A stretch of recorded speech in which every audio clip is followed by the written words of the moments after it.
Assalamualaikum warahmatullahi wabarakatuh. Saya Profesor Abdul Haris, Rektor UIN Maulana Malik di Malang.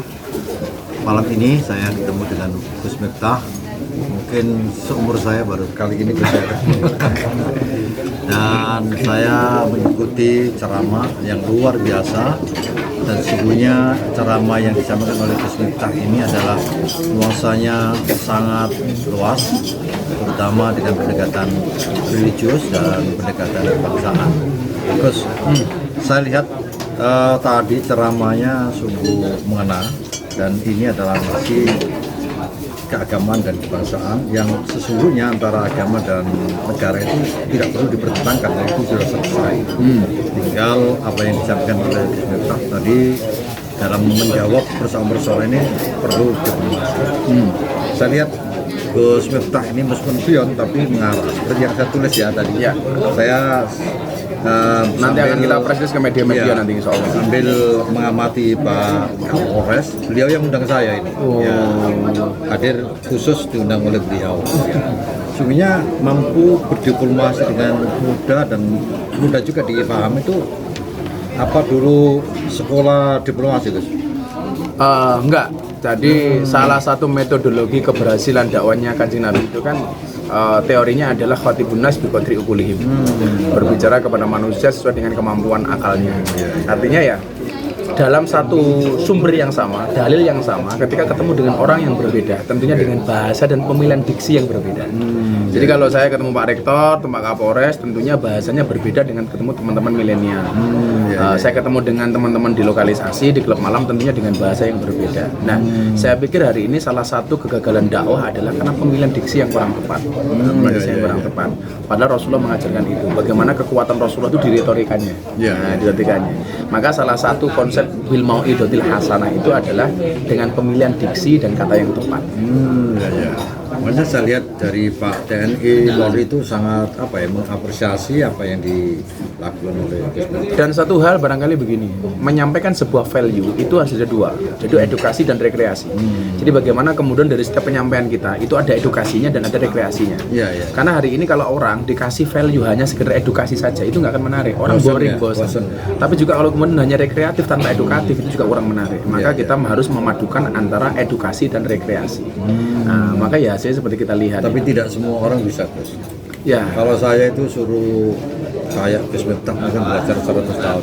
Ya jangan sampai seperti saya. Nanti kalau seperti saya juga harus direktur berarti. Tentunya barangkali ini anugerah yang kemudian Allah berikan kepada kita. Saya bilang begini, fastabiqul khairat, berlomba-lomba dalam kebaikan itu bukan satu posisi untuk diberikan banyak orang, tetapi menjadi yang terbaik di posisi masing-masing. Kita punya kawan Abbas Sanusi jadi bupati terbaik, Pak Dandim, Pak Kapolres ya dengan posisi yang terbaik. Demikian juga Pak Rektor dan juga dengan saya. Saya pikir itu bagian dari bagaimana kemudian Tuhan mengajarkan demokrasi kepada kita, ya kan? Dengan posisi masing-masing, kemudian konsepnya adalah wa ta'awanu 'alal birri wat taqwa, saling tolong menolong. Kalau toh kemudian ada salah ya wa tawassaw billahi wa tawassaw sober. Ini adalah bentuk demokratisasi Tuhan. Bagaimana kemudian Tuhan memberikan banyak pilihan kepada kita. Kamu jadi direktor, bupati, polisi, tentara, itu silakan. Bahkan persoalan iman saja, Allah mengatakan apa? Faman syaa'a falyu'min, faman syaa'a falyakfur. Yang mau beriman, enggak juga nggak ada masalah. Makanya kita nggak boleh jadi orang yang egois, saya pikir. Jadi sesungguhnya Islam mengajarkan sangat demokratis. Sangat demokratis. Maka kemudian kalau ada banyak hadis, kadang-kadang Rasulullah mengatakan A, kadang-kadang B, kadang-kadang C, itu bukan inkonsistensi Kanjeng Nabi, tapi cara itulah yang dipakai Rasulullah untuk mengajarkan demokrasi kepada kita, supaya kita mempunyai pikiran-pikiran yang terbuka dan menghargai semua perbedaan. Itulah kemudian Islam itu sungguhnya sampai sekarang tuh justru amat berkembang ya di negara-negara maju ya. Saya pikir hari ini banyak kemudian orang akhirnya paham dengan agama. Jadi salah satunya adalah seperti yang saya sampaikan Pak Rektor. Orang non-Islam itu tidak membaca Quranmu, tidak membaca hadismu, tetapi membaca akhlak dan perbuatan. Maka kalau orang non-Islam pengen menganggap Islam itu bagus, maka tampakkanlah kebaikan dari akhlak dan perbuatan. Apa itu laqad kana lakum fi uswatun hasanah. Memang ada sesuatu yang miss ya. Jadi begini, kalau zaman Nabi itu risalahnya Al-Qur'an, pembawa risalahnya Muhammad. Jadi antara risalah dengan pembawa risalah itu imbang.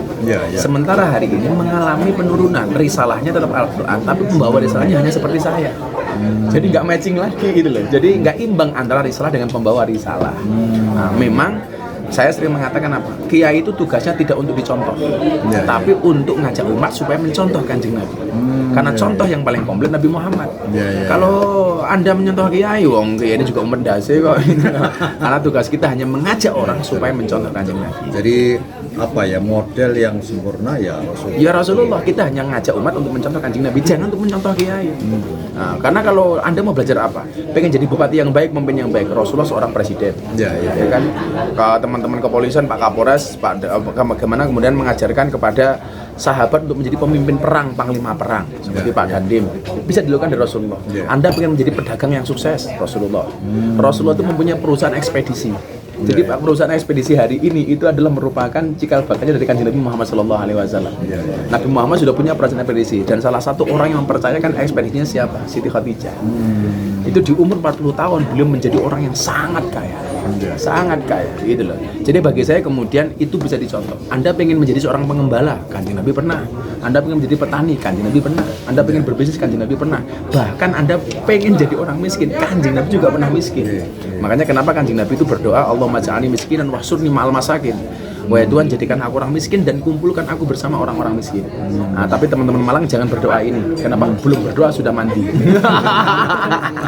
Terus ini penting ya, sekarang ini apa perasaan nasionalisme itu kan semakin apa ya, bagi generasi muda milenial ini kan perlu ditumbuhkan. Ya.